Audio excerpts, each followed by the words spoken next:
Now we will study about phasor diagram of transformer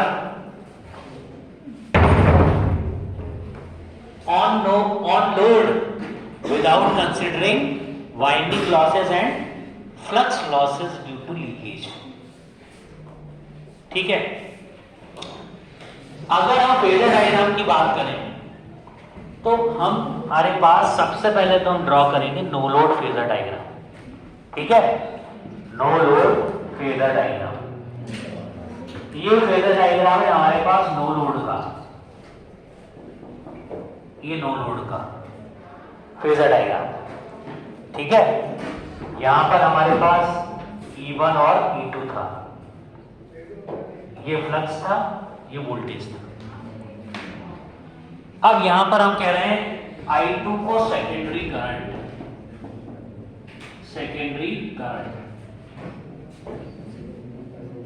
और load current.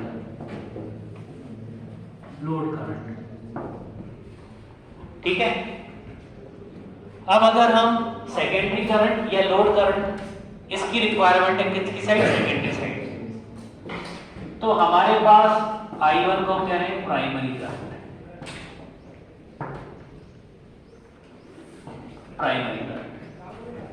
अब I1 के दो कंपोनेंट होंगे. I1 डैश को बोल रहे हैं load component of primary current which supplies load. तो लोड को सप्लाई करेगा, इसको मान डिनोट करना I1 डैश. I0 को हम बोल रहे हैं no load component of primary current. No load component of primary current. इसका मतलब हुआ कि I1 dash, I1 is sum of I0 plus I1 dash, vector sum होगा. I1 डैश है आपका लोड कंपोनेंट और I0 है नो लोड कंपोनेंट. ठीक है,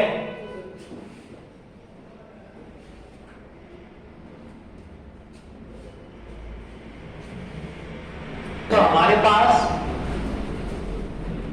I1 is equal to I0 plus I1 dash. ठीक है, अब अगर हम फेजर डायग्राम ड्रॉ करेंगे तो हमको ये पता है कि N1 I1 dash will be equal to N2 I2. ठीक है, इसको नोट कर लिया सभी ने.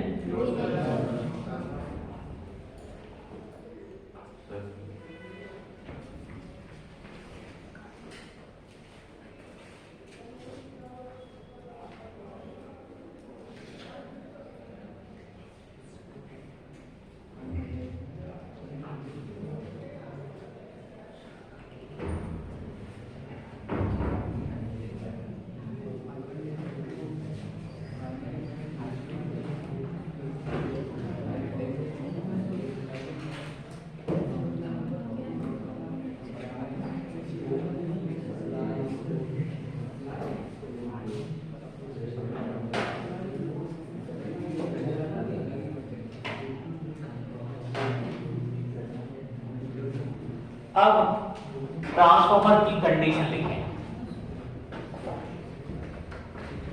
हमको ये पता है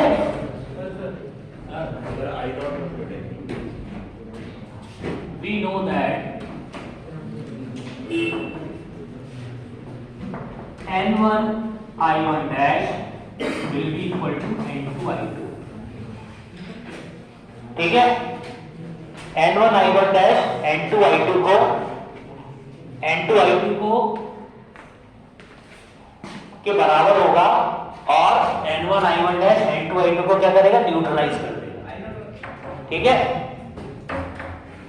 इसका मतलब ये हुआ कि I2 का जो मैग्नीट्यूड है या अगर मैं I1 डैश का मैग्नीट्यूड निकालूं तो वो होगा N2 by N1 times I2, और N2 by N1 क्या होता है, K टाइम्स I2।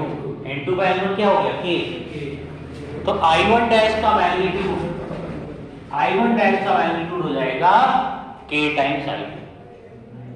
अब ये एक दूसरे को न्यूट्रलाइज कर रहे हैं, मतलब एक का डायरेक्शन क्या होगा, एक दूसरे के opposite, and the phase difference between I2 and I1 dash will be 180 degree, 180 होगा, और they will be opposite to each other, or they will be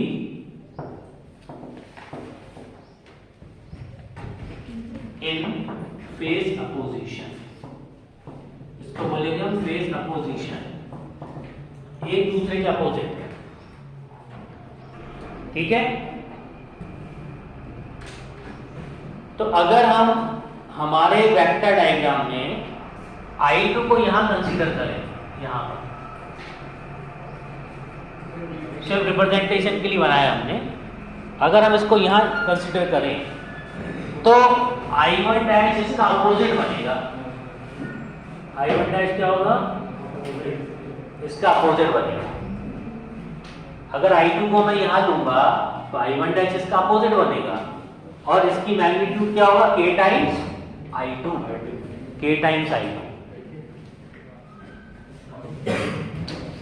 अब अगर मैं प्राइमरी करंट की बात करूं तो प्राइमरी करंट I0 जो हमारी नो लोड करंट है, और I1 डैश जो हमारी लोड करंट का कंपोनेंट है प्राइमरी साइड का, इनका वेक्टर सम होगा। क्या होगा इनका, वेक्टर सम। मतलब ये इन दोनों को जब हम जोड़ेंगे वेक्टर सम, तो हमारे पास ये जो कंपोनेंट बनेगा, ये कंपोनेंट जो बनेगा वो कंपोनेंट ये वाला होगा, जिसको हम बोलेंगे I1, ठीक है। इस कंपोनेंट को हम बोलेंगे I1 मतलब प्राइमरी करंट, I0 मतलब no load component of primary current, और I1 डैश मतलब load component of primary current, ठीक है। इसको बना लीजिए आप लोग।